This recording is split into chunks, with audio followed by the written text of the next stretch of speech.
Chapter 2, The Thought Trap. The forest that stops fighting. The harder you wrestle with a shadow, the more convinced you become that it's a solid. Long before maps were accurate, travelers spoke of a strange forest hidden deep within the mountains. And at first, it seemed really ordinary. Tall pine, moss-covered stones, birdsong, fresh air. When dusk settled, the shadows began to move, and not quickly, just enough to catch it in the corner of your eye. One traveler mistook shadows for a wolf. When he drew his sword, the shadows shifted. And when he swung again, another shadow appeared, this time behind him.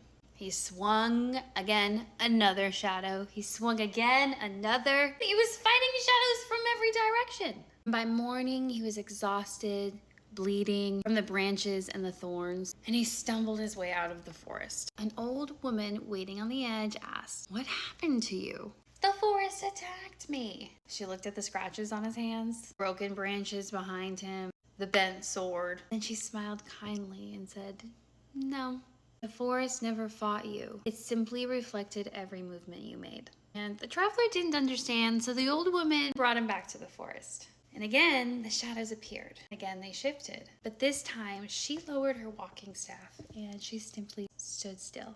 The shadows danced, but none of them came closer. And as the traveler slowly lowered his sword, the shadows continued moving, but they were no longer felt dangerous. That day, he learned something that he will never forget. Some battles only continue because we keep swinging. I ask you right now, for the next 30 seconds, do not think about a white bear. Not one bit. Not a fluffy one, not a cartoon one. Definitely don't think about a white bear in your kitchen. How do you think you're gonna do? A lot of people laugh a lot and smile when they experience this because almost immediately a white bear appears. And it's not because that you failed, because that's exactly how the mind works. In the 1980s, a psychologist named Daniel Wagner became very curious about something strange. What happens when people try to not think about something?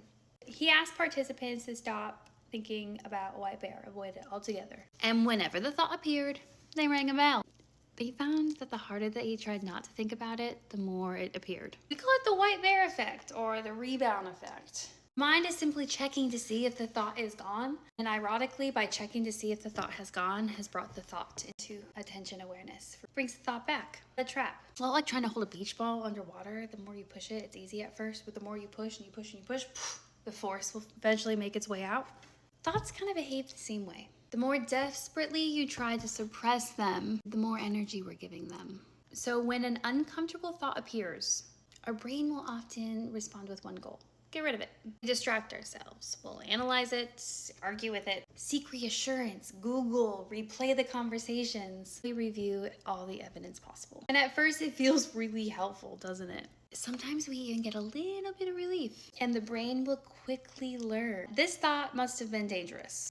Otherwise, why are we working so hard to get rid of it? Without realizing it, our attempts to escape the thought has now taught our brain that that thought deserves attention, even more attention next time because it's dangerous. That's the trap, the literal thought trap. Mindfulness offers a different relationship. Instead of asking, how do I make this thought go away?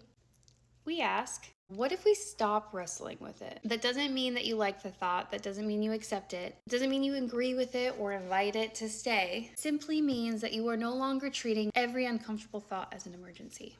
So think back to the forest. The traveler wasn't trapped in the shadows. He was trapped because he was convinced that the shadows were trying to fight him. Sometimes the greatest act of courage isn't winning the battle. It's discovering that there was never a battle to begin with. Imagine you've been sent a text message. Hours pass, no reply. Your mind says, oh my gosh, they're upset, they're mad at me. You replay the conversation. You read your messages over and over again. You check to see if they're online or if their Snapchat score has gone up. You even ask a friend maybe what they think.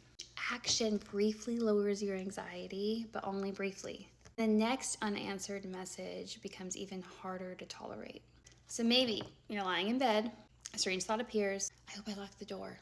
You check it, relief. 5 minutes later, like, what if I only think that I checked the door? You go back. Not because you forgot, because certainty never lasts. And this isn't because you are weak. It's because your brain is trying to protect you in the only way that it knows how. So this week, you don't need to eliminate your thoughts. I want you instead To notice when you start to argue with them. Pause, wait 30 seconds, do nothing. Don't solve it, don't analyze it, don't push it away, don't answer it. Simply notice. What does this thought feel like in my body? Does it stay the same or does it shift? You're not trying to be fearless in all of this either. You are practicing making a little bit more space and room instead of wrestling with it. Take a few moments this week to reflect on these few questions. What kind of thoughts do you find yourself wrestling with most often? What do you usually do when those thoughts appear? And does that strategy bring you lasting relief or is it just temporary? Can you remember the last time you just let a thought fade without trying to solve it? What might change when you become curious instead of combative? Carry this with you this week, my friend. Notice every single time you pick up the sword. You don't have to force yourself to drop it. Simply notice that you're holding it. Awareness is the first step in choosing something different. Remember, what we stop fighting often loses its power to fight us back.